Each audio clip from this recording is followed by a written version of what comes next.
আমার জন্য যদি বাঁচে একটি প্রাণ, তাহলে কেন করব না আমি রক্তদান? জরুরি বিভাগে দাঁড়িয়ে যখন ডক্টর বলে আপনাদের 2 ব্যাগ ব্লাডের প্রয়োজন, ঠিক সেই মুহূর্তে আমরা ছুটে যাই একটা ডোনারের খোঁজে।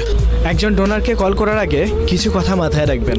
ডোনারের যাতায়াত খরচ, যে বেলায় রক্ত দিচ্ছে সেই বেলার খাবারের ব্যবস্থা, স্লাইন, পানি, ডাব এগুলা অবশ্যই খাওয়াতে হবে। যে ব্যক্তি স্বেচ্ছায় করছে রক্তদান, আসলে তার মানসিকতা অনেক মহান। দেখুন, বর্তমান সময়ের সবচেয়ে বেশিরভাগ ডোনারই হয় স্কুল, কলেজ, এমনকি হোস্টেলের ছেলেমেয়ে। তাদের কাছে না থাকে অতিরিক্ত অর্থ এবং তাদের খাবারটাও না হয় বাড়ির মতো। তাই ডোনারের যত্ন নিন, নিজে পাশে দাঁড়ান, অন্যকে পাশে দাঁড়ানোর অনুপ্রেরণা যোগান। অনেক সময় দেখা যায় পরদিন এক্সাম, তবুও তারা ব্লাড দেয়। শুধু তাই নয়, এই শহরে এমন অনেক মানুষ আছে যারা নিয়মিত রক্তদান করে। তাদের মধ্যে কেউ শ্রমিক, কেউ ভ্যান চালক, অনেকেই আছে সারাদিন খেটে পেটে রাত্রে গিয়ে স্বেচ্ছায় ব্লাড দিয়ে আসে।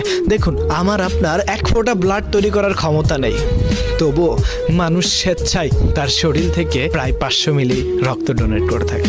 আবার যারা 1 ব্যাগ ব্লাড খুঁজে দেয়, তারাই জানে 1 ব্যাগ ব্লাড ম্যানেজ করা কত কষ্টের, কত জায়গায় কল করতে হয়, কত কিছু করতে হয়। তারপরে আপনার জন্য 1 ব্যাগ